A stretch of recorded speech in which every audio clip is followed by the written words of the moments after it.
Hello and welcome back to 30 Days to Learn Photoshop. This is day 10, History and History Brush Tools. I'm Ben Gribbin, and in today's lesson we're going to look at how to undo mistakes using Undo, the History Brush Tool, and the History Sidebar panels. So let's go ahead and switch to Photoshop and let's make some mistakes.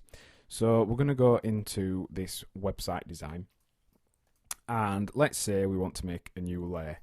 And we're going to make a new layer. Give it no name just for speed, and let's say we wanted to draw some squares over the top of our image, and then we decided we were going to blur them and turn the opacity down just to give it a really cool abstract sort of appearance. And that's what we've done, and we've looked at this and we thought, hang on a minute, don't really like that. Well, we're able to undo all of those different steps we just did. So we painted the squares on, or should I say we started with a new layer, then we painted the squares on, then we blurred them. So let's say we've just decided, well actually we want to go back to those squares. All you need to do is on a Mac press Command Alt Z, and on Windows press Control Alt Z. That will revert to your previous history state. Now we actually turn the opacity down, so it's reverted us to the full opacity blurred squares, which we still don't like, just for example. So we can undo the blurring, which takes us back to the squares. So we've been taken back to squares, but let's say we don't like those. We can undo those, and we've still got the layer. So if we press it again, we can actually undo that. So that's how we use Edit Undo to work through mistakes, or just to revert back to something that perhaps we preferred before. If you want to go forwards, i.e. redo, press Command-Shift-Z, and we've made a new layer. Command-Shift-Z, we've painted on the squares line. Press Command-Shift-Z, it's been blurred, and then we've turned the opacity down. So that's how you can revert through history states. And the history states are also available under the sidebar panels on this button here.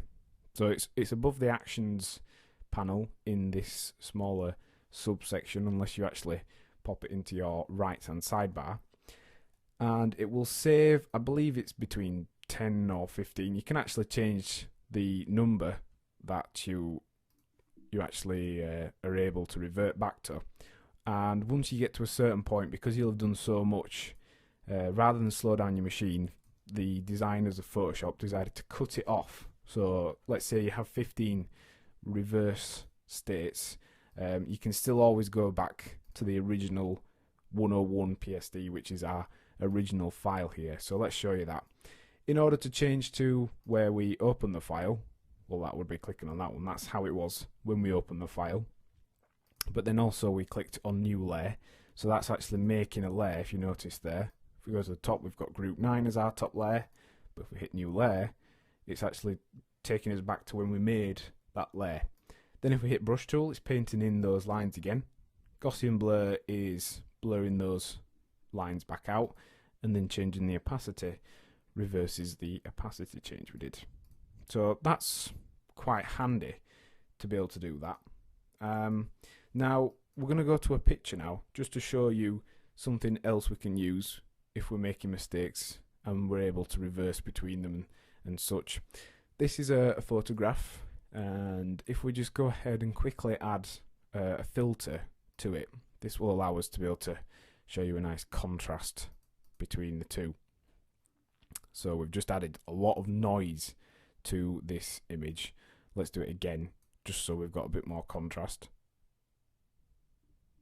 Okay, so we've got a really dark, grungy picture, but perhaps we're not quite happy with that.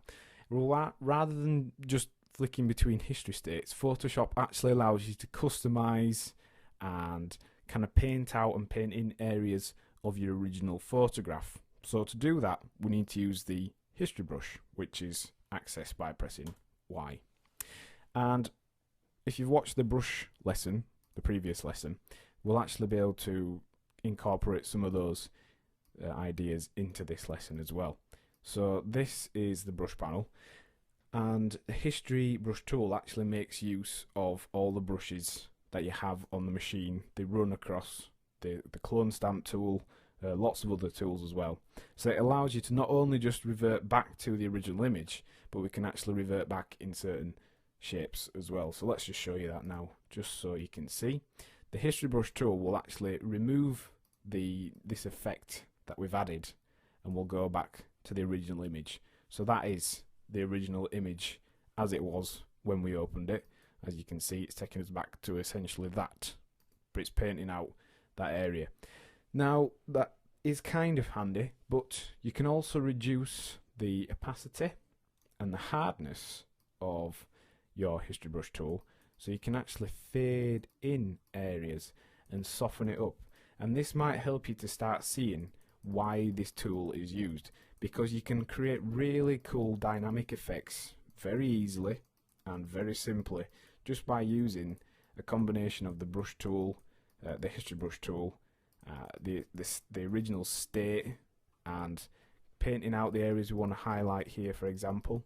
So it's a very handy tool. It's used a lot on image designs and photographs, because you can just do really cool simple effects very, very quickly. One other quick tip is when we're using this, we're actually able to set the History Brush state that it'll revert to. Now currently it's the original image, so if we go back to our original image and let's say we make some adjustments to the levels, so we'll do that, just change the levels, make it look really contrasty and blown out a little bit, like so. We could then set that to be the image. So if we say, for example, we're really happy with that, and then we go ahead and make some more changes to it, and do that again, and then we decide that we don't actually like that version, we can select the levels one by clicking this little icon here, and that sets that to the original version we're going to revert back to. So rather than it being this one, it'll be that one. So let's just show you, that's the original and that's the one we're reversing to, and then this one here is where we've started to paint out the area where we want to return to our image. So that's kind of like an eraser tool, but a selective eraser tool, and also it just allows you to remove effects, things that you don't like. You could, if you wanted, return almost all the image to original and just leave certain elements that you want. You could combine it with the marquee tool, so let's just show you that very quickly. So if we selected this area here, we can use the brush tool to reverse only this area to the original version, like so. So that's a way of using the History Brush tool to reverse to original states and create really cool dynamic effects. So what have we learned in today's lesson? Well, we've looked at the History Brush tool and how to use it and why you'd use it.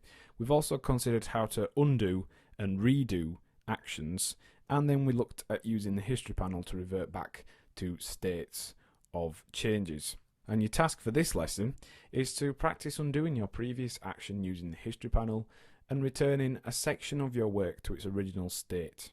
Next time on 30 Days to Learn Photoshop, we'll be looking at the eyedropper and colour sampler tools. Thanks for listening.